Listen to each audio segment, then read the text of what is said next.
रुटी सांग मैंने मुझे चली रोसे घर को छुआ को पचारे तुमने कौन खाइब जड़े कहला उपमा खाइबे जड़े कहला मुझे इपी खाइबे मुझे कहली एत भेराइटी मुझे कर स्वामी को पचारि भी नी से तुम कौन खाइब कहीं बड़ मान सब जिन आडजस्ट भाविली गोटे जिन करी जो समस्ते खाईपारे उपमा और डालमा करने को सब जिन रेडी करदेली आईटी देखो मो तेल सोरिष और लंका फुटेला बेले खुशी कहूँ मामा तो एमती कौन हो मुझे अरे मामा आ सागे मोर गोटे स्टोरी अच्छी कौन पाई ना जिते मो भड़ा घर आम भुवनेश्वर थिलु से कौन है थर मुझे फुटाऊली से लंका सीधा छिटकी आसी मो गाल पड़ला एत जोर फुटका होगा आई दिन से चिन्हटा मोर एपर्त जाए तो यही कथा शुणी खुशी हसी हसी गड़ी जाऊँगी आर उपमा भी मोर रेडी कर देती मैंने मो सुजी आ सिमे जो भाजिक रखी मोर परिवा सीजीगला पानी फुटिला मुझे पकईदेली तो फाइनाली मोर होगा रेडी गरम गरम उपमा आ छुआ मैंने छुट्टी रही खाली एमती खाइबा खोजे मैंने चूड़ा और छत देले से छुआ किसी खाइबेनि यही गरम गरम पूरा बांफ बाहर देव देले आम खाइबू तो से खाई सारा मोर लंच आज मुझे रेडी करी भात डालमा भजा भेंडी भजा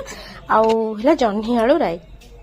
आउ ता सहित कखार उपर भी आनी समय तोलिकी कि मुझे मुझे खाइला बेलू कर खाइबा गरम गरम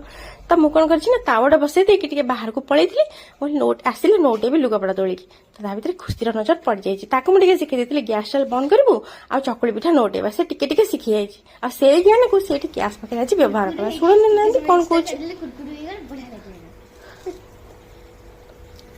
तो एमती खुशी मोर रेडी करदे कखार फुल भजा आम मैंने समस्ते खाइबा को बसी पड़लु आज जेहेतु ये लघुचाप होती टुपु टुपु टुपु टुपु वर्षा टी आरंभ हो जाए तो संध्या बेलू घर को आसी देखे तो खरा घंटा खराब हो जाए खरा कुंडा लगे कथा नुह ताको बहुत प्रकार रिपेयर कला से चलन बाहर करके थोदेली आठी मुझे रेडी करी लहुणी माने आमर ये गाय क्षीर बहुत महंगा आ 6 मास ही आमको मिले तो तेणुक फोपाड़ार तो प्रश्न ही उठुनी घी रेडी करी सबुतिक लहुणी मुझे छाणीदेली से पानी से घीर बसईदेली आउ सांग मैंने आपण मान गोटे जुगाड़ कहूँ यहाँ हूँ ओडिया घर गृहिणी मान जुगाड़ कौन कहली घी जो बाहर करे मो ठाकुर को दीप लगाए ओठर लगाए शीत दिन आम मुहर लगे शो पड़े जहाद्वारा कि स्किन आम चिक्कण होकर रहे बुझे नाइट क्रीम किसी दरकार ना ओडिया मान गृहिणी मान जुगाड़ तो से वीडियो